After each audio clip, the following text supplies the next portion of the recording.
Hey everyone, I never thought I'd be sharing my story like this, but here we are. My wife Emily and I have been together for 8 years, married for 5.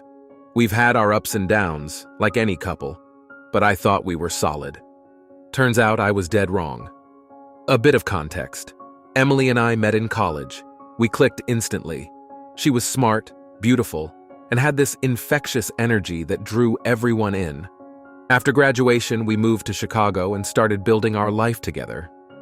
I landed a job in finance, and she worked in marketing.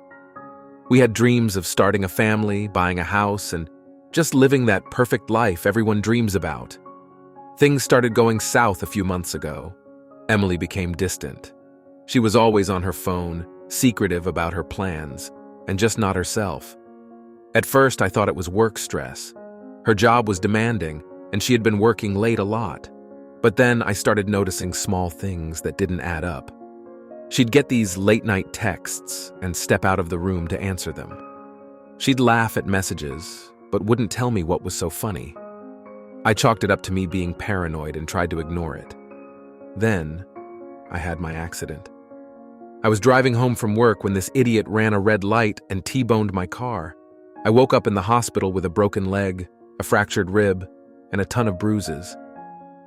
Emily was there when I woke up, crying and saying how worried she was. I believed her.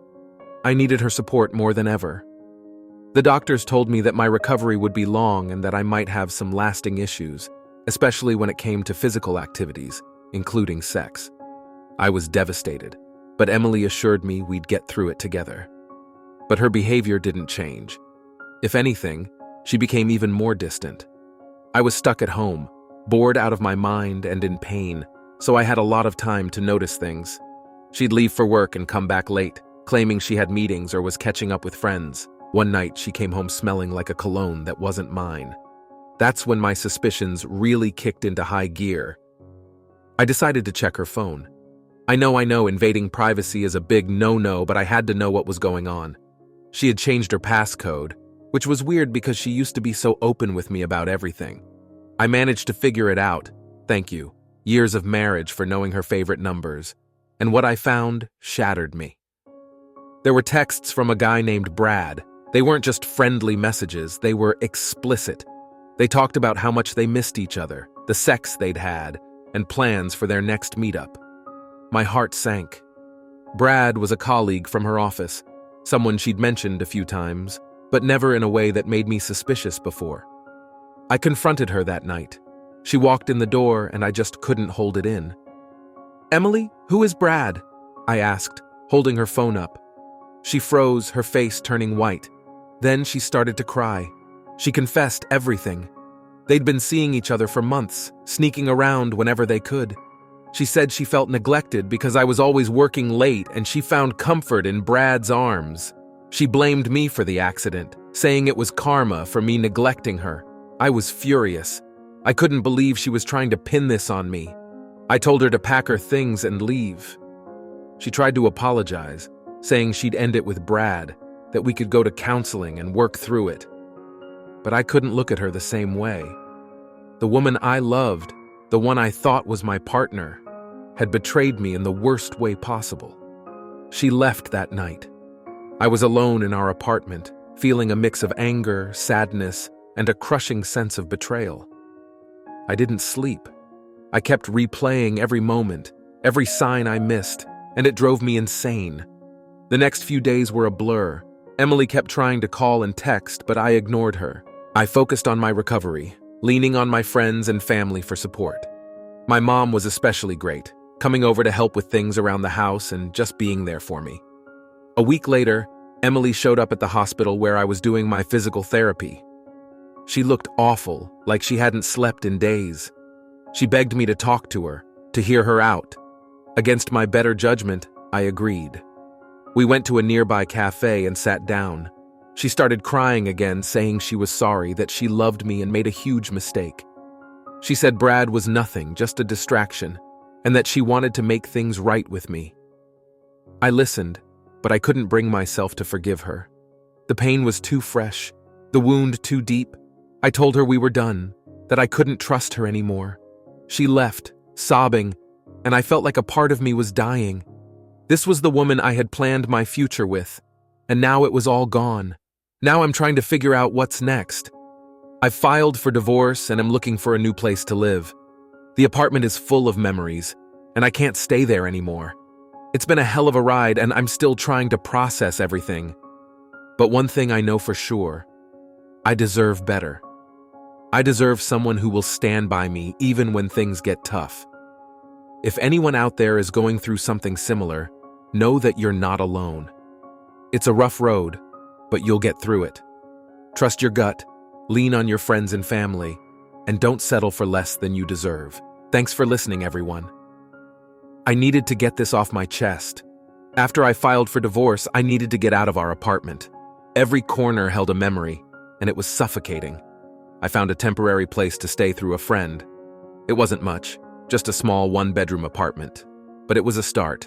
I needed a fresh space to clear my head. Emily kept trying to contact me.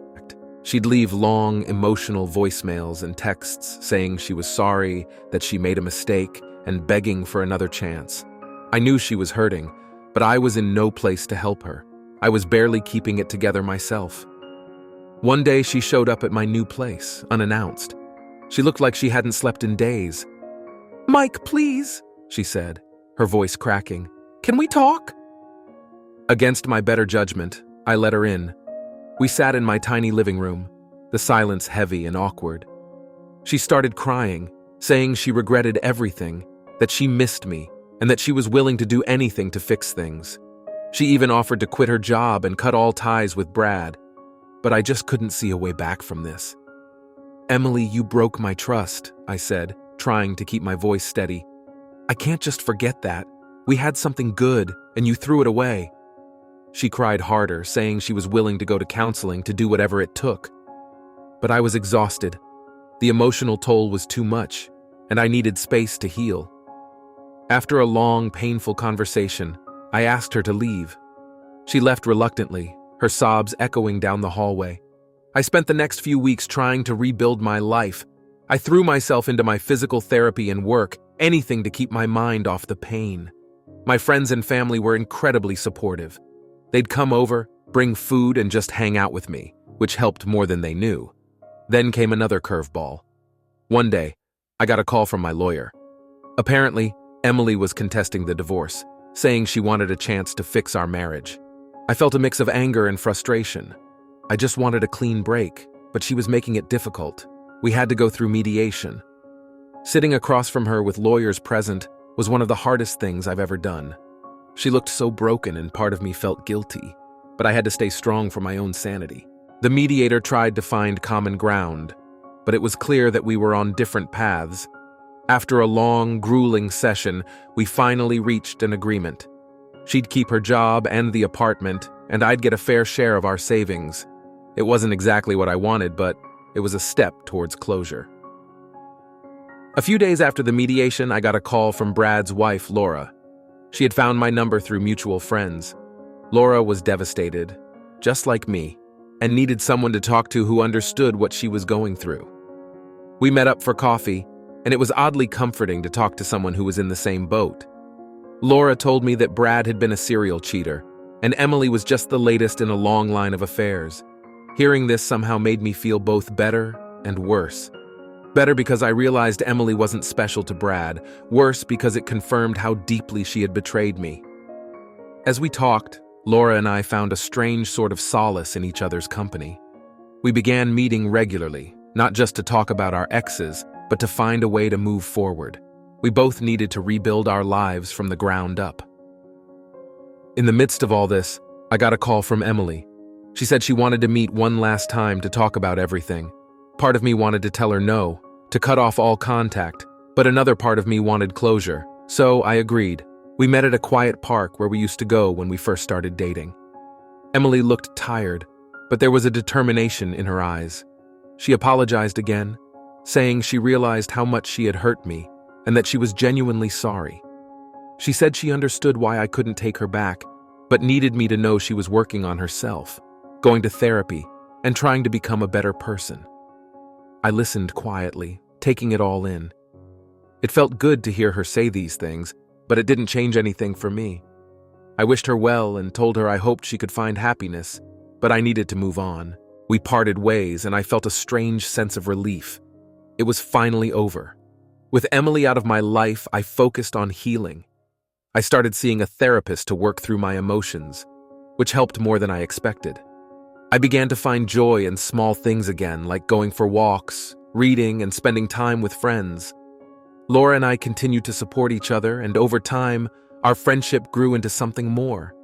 We were both cautious, not wanting to rush into anything, but it felt right. We understood each other's pain, and were there for each other in a way that no one else could be. It's been a few months now, and life is starting to look up. I'm still dealing with the aftermath of the accident, but I'm getting stronger every day. My relationship with Laura is growing, and for the first time in a long time, I feel hopeful about the future. If there's one thing I've learned from all this, it's that life can throw some serious curveballs, but it's how you handle them that defines you. Surround yourself with good people, take care of your mental health, and never settle for less than you deserve. Thanks for listening. I'll keep you updated as things progress. Hey everyone, continuing from where I left off, things took a few more unexpected turns. After the mediation, I focused on my recovery and my budding relationship with Laura. We both had our scars, but we were healing together. There was a mutual understanding between us that didn't require many words. We both needed that kind of companionship, especially after what we'd been through. Emily, for the most part, respected our agreement to keep our distance. She moved on with her life, focusing on her job and trying to pick up the pieces. Occasionally, I'd get updates through mutual friends, but I tried not to dwell on it. I had my own life to rebuild. One day, out of the blue, I got a call from my old college buddy, Dave. He invited me to a reunion of sorts with some friends we hadn't seen in years. At first, I was hesitant. Social gatherings hadn't been my thing since everything went down, but Dave was persistent. He said it would be good for me, and maybe he was right. So I agreed to go. The reunion was set at a cabin in the woods, a couple of hours outside the city. It sounded like a perfect escape, a chance to get away from all the drama and just relax with old friends. Laura was supportive, encouraging me to go and have fun. She even suggested we take a break from our constant texting and calling while I was away, just to give me some real downtime. I appreciated her understanding. When I arrived at the cabin, I was greeted by familiar faces and warm hugs. It felt good to reconnect with everyone. We spent the first night reminiscing about the good old days, laughing over silly college memories, and just enjoying each other's company. It was exactly what I needed. But, of course, life had another surprise in store for me. On the second night, we were sitting around the fire, and Dave mentioned that Emily had reached out to him recently. He hesitated, unsure if he should tell me more, but I insisted. Apparently, she was struggling more than I knew. She had tried dating again, but couldn't find anyone she connected with. She told Dave that she missed me and regretted everything even more deeply now. I didn't know how to feel. Part of me was still angry, but another part felt a pang of sympathy. I decided to push those thoughts aside and focus on enjoying my time at the cabin. The rest of the trip was great. We went hiking, fished, and just enjoyed being away from the hustle and bustle of everyday life. When I got back to the city, Laura and I caught up. She had taken the time to visit her family and do some soul-searching of her own. We both agreed that our relationship was progressing well, but we needed to keep communication open and honest. Trust was something we were both working on rebuilding, not just with each other, but within ourselves. One weekend, Laura and I decided to take a road trip. We didn't have a specific destination in mind, just a desire to explore and enjoy each other's company. We ended up at a quaint little town by a lake, checked into a charming bed and breakfast, and spent the days exploring local shops, eating at diners, and lounging by the water. One evening, as we sat by the lake watching the sunset, Laura turned to me and said, "Mike, I know we've both been through a lot, but I really believe we're on the right path. Being with you has helped me heal in ways I never thought possible." I felt the same way. "Laura, you've been my rock. I don't know where I'd be without you." We sat there in comfortable silence, holding hands, and I realized how far I'd come. The pain of Emily's betrayal was still there, but it was no longer a constant ache. It was something I could live with, something that didn't define me anymore. Back in the city, life settled into a new routine. Laura and I spent more time together, and our relationship grew stronger. I also started focusing on my career again, taking on new projects and challenges at work. It felt good to be back in the groove, to have a sense of purpose and direction. Then, one day, I received an email from Emily. She had heard about my relationship with Laura and wanted to meet one last time for closure. I was hesitant, but ultimately decided it might be good for both of us. We arranged to meet at a cafe we used to frequent. When I arrived, Emily was already there, looking nervous. We exchanged pleasantries and sat down. She started by apologizing again, saying how much she regretted everything and how she hoped I could forgive her someday. I told her I had already started to move on and that I was happy with Laura. Emily nodded, tears in her eyes. "I'm glad you found someone who makes you happy, Mike. I just wanted to say that I hope you can find it in your heart to forgive me." "I do forgive you, Emily," I said, "but we both need to move forward. I wish you the best." We parted ways, and I felt a weight lift off my shoulders. It was the closure I didn't realize I needed. Life continued to improve. Laura and I grew even closer, and we started talking about our future together. We weren't rushing into anything, but the conversations were hopeful and filled with dreams of what could be. One evening, while we were cooking dinner together, Laura turned to me and said, "Mike, I love you. I know we've both been hurt, but I believe we can build something beautiful together." I looked into her eyes and felt a warmth spread through me. "I love you too, Laura.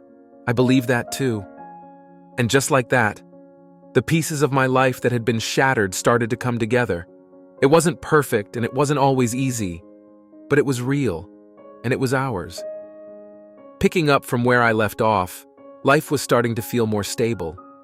Laura and I were building something special, and for the first time in a long time, I felt genuinely happy. But as you can imagine, things weren't completely smooth sailing from there. A few months after our last encounter, Emily reached out to me again. She wasn't trying to get back together, thankfully, but she wanted to apologize once more and make amends. She had joined a support group and was working on herself, and part of that process was seeking forgiveness from those she had wronged. I agreed to meet her for a coffee, thinking it might bring even more closure. We met at the same cafe as before. Emily looked better, more composed. She started by thanking me for meeting her and went on to explain how much she had changed. She talked about her therapy sessions, the support group, and the steps she was taking to become a better person. "Mike," she said, "I've hurt you in ways I can't fully comprehend, but I'm truly sorry, and I hope one day you can see that." "Emily," I replied, "I appreciate your apology. It means a lot. I've moved on, and I hope you find peace and happiness in your life too." We parted on good terms, and while it didn't change the past, it felt like the final chapter of that painful story was finally closed. Meanwhile, things with Laura continued to flourish. We planned a weekend getaway to a small cabin in the mountains, a place where we could escape and enjoy each other's company without any distractions. The trip was perfect. We hiked, cooked together, and spent long evenings talking by the fire. It was during one of these quiet nights that Laura brought up the future. "Mike, do you ever think about where we're headed?" she asked, her eyes reflecting the flickering flames. I nodded. "All the time. I see a future with you, Laura. A real one." She smiled, and we talked about our dreams and plans. It felt right, like everything was falling into place. When we returned from our trip, we decided to take a big step forward. We started looking for a place to call our own. We found a cozy apartment in a quieter part of the city, a perfect spot to start the next chapter of our lives. Moving in together was exciting and a bit nerve-wracking, but it felt like the right move for both of us. As we settled into our new home, we faced the usual challenges of merging two lives into one. There were disagreements about decorating, cooking styles, and even the right way to fold laundry. But through it all, we communicated openly and worked through our differences. It was a learning process, but it strengthened our bond. One evening, as we were unpacking the last of our boxes, Laura found an old photo album. We sat down on the living room floor, flipping through pictures from my past, including some with Emily. It was bittersweet to see those memories, but I realized how far I'd come since then. "Do you ever think about her?" Laura asked gently. "Sometimes," I admitted, "but not in the same way. It's more like a distant memory now, a part of my life that's over. You're my present and my future, Laura." She smiled, and we continued looking through the album, sharing stories and laughs. It was a reminder of how much I had grown and how much better my life was now. As time went on, Laura and I started talking more seriously about the future. We discussed marriage, kids, and the kind of life we wanted to build together. We both knew it wouldn't be easy, but we were ready to face whatever challenges came our way. One sunny afternoon, we decided to visit a local animal shelter. Laura had always loved animals, and we thought it might be time to adopt a pet. As we walked through the shelter, a small, scruffy dog caught our eye. He was shy and a bit scared, but there was something about him that tugged at our hearts. We decided to adopt him and named him Max. Bringing Max home added a new dynamic to our lives. He was a bit of a handful at first, but he quickly became a beloved member of our little family. Taking care of him brought Laura and me even closer as we navigated the challenges and joys of pet ownership together. One evening, as we were walking Max in the park, Laura turned to me and said, "Mike, I feel like we're really building something beautiful here." "I feel the same way," I replied. "I can't imagine my life without you." It was in that moment that I realized how truly blessed I was. Despite all the pain and heartbreak, I had found someone who loved me for who I was, and together, we were creating a future filled with love and happiness. A few weeks later, I planned a special evening. I took Laura to our favorite restaurant, the one where we had our first date. After dinner, we took a walk along the river. Under the stars, I got down on one knee and asked her to marry me. Laura's eyes filled with tears, and she said yes. It was the happiest moment of my life. We celebrated, calling our friends and family to share the news. It felt like everything had finally come full circle. Planning the wedding was a joyful and hectic process. We decided on a small, intimate ceremony with just close friends and family. The day was perfect. Laura looked stunning, and as we exchanged vows, I couldn't help but feel overwhelmed with gratitude and love. Standing there, looking into her eyes, I knew that every twist and turn in my journey had led me to this moment. Life had thrown some tough challenges my way, but in the end, it brought me to Laura, and for that, I was truly thankful. As we start this new chapter together, I can't help but feel excited for the future. We have big dreams, and while I know there will be more obstacles to overcome, I also know we'll face them together, hand in hand. Thanks for following my story. Life is unpredictable, but sometimes the most beautiful things come from the most unexpected places. Keep your heart open, trust the journey, and never settle for less than you deserve. All the best to everyone out there.